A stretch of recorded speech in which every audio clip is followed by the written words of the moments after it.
చల్లని శీతాకాల సాయంత్రం లండన్ వీధుల్లో పొగమంచు దట్టంగా కమ్ముకుంది. షెర్లాక్ హోమ్స్ తన వయోలిన్ ని పక్కన పెట్టి కిటికీ వద్ద నిలబడి బయట ప్రపంచాన్ని ఆసక్తిగా చూస్తున్నాడు. డాక్టర్ జాన్ వాట్సన్ హాయిగా కుర్చీలో కూర్చొని హోమ్స్ యొక్క నిశ్శబ్ద తాత్విక ఆలోచనలను గమనిస్తున్నాడు. హోమ్స్ అకస్మాత్తుగా మాట్లాడాడు. ఈ పొగమంచు లండన్లో రహస్యాలు దాగి ఉన్నాయని చెబుతోంది. నీవు గమనించావా? ఈ నగరం ఎప్పుడూ ఏదో ఒక కథను దాచిపెడుతుంది. అతని మాటలు పూర్తవ్వకముందే తలుపు గట్టిగా తట్టిన శబ్దం వినిపించింది.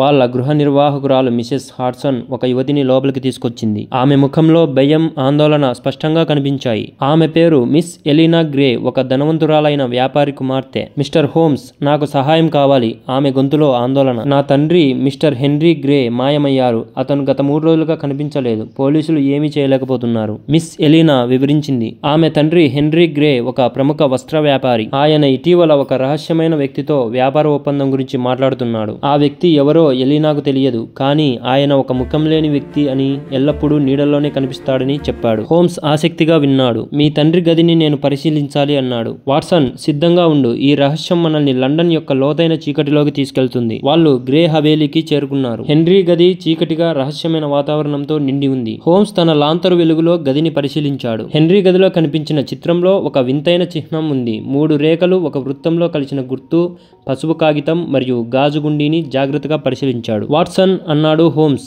ఈ చిహ్నం ఒక పురాతన గుర్తు. ఇది లండన్లోని ఒక రహస్య సంఘానికి సంబంధించినది. ఈ తామసం ఆగదు అనే వాక్యం ఒక సంకేతం.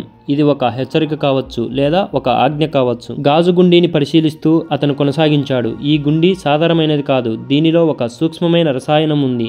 దీనిలో కాంతిలో చూస్తే ఒక విషపూరితమైన ఆవిరిని విడుదల చేస్తుంది. వాట్సన్ ఆశ్చర్యపోయాడు. అంటే హెన్రీ గ్రేను ఎవరో బెదిరించారా? బెదిరించడమే కాదు వాట్సన్, ఇది ఒక పెద్ద కుట్ర. ఈ రహస్య సంఘం హెన్రీ గ్రే వ్యాపారంలో ఏదో ఒక విలువైన వస్తువును కాజేయాలనుకుంటుంది అన్నాడు హోమ్స్. హోమ్స్ తన పరిశీలనలను కొనసాగించాడు. గదిలోని ఒక రహస్య గోడ వెనక ఒక చిన్న డైరీ కనిపించింది. అందులో హెన్రీ గ్రే రాసిన కొన్ని సంకేత పదాలు ఉన్నాయి. వైట్ చాపెల్, అర్ధరాత్రి, 3 గుండీలు. హోమ్స్ డైరీని చూసి, వాట్సన్, ఈ రాత్రి వైట్ చాపెల్ కు వెళ్తాం. అక్కడే ఆ రహస్య యొక్క మూలం ఉంది. వైట్ చాపెల్ వీధులు చీకటిగా, భయానకంగా ఉన్నాయి. హోమ్స్ తన తెలివితేటలతో ఒక పాత గోడౌన్ ని కనుగొన్నాడు. అక్కడ ముసుగు ధరించిన 3 వ్యక్తులు ఒక రహస్య సమావేశంలో ఉన్నారు. హోమ్స్ వాట్సన్ ను నీడల్లో ఉండమని సూచించి వారి సంభాషణను గమనించాడు. హెన్రీ గ్రే మనకు అడ్డుగా ఉన్నాడు అన్నాడు ఒక వ్యక్తి. ఆ వస్తువు మన సంఘానికి చెందాలి. ఆ గాజు గుండీలు మన ఆయుధం. హోమ్స్ తన పిస్టల్ సిద్ధం చేసుకున్నాడు. అతని సంకేతంతో వాట్సన్ స్కాట్లాండ్ యార్డ్ కు సమాచారం పంపాడు. కొద్ది నిమిషాల్లో ఇన్స్పెక్టర్ లెస్ట్రేడ్ బృందంతో అక్కడికి చేరుకున్నాడు. ముసుగు వ్యక్తులు పట్టుబడ్డారు. హెన్రీ గ్రే సురక్షితంగా ఒక రహస్య గదిలో కనిపించాడు. ఆయన వస్త్ర వ్యాపారంలో ఒక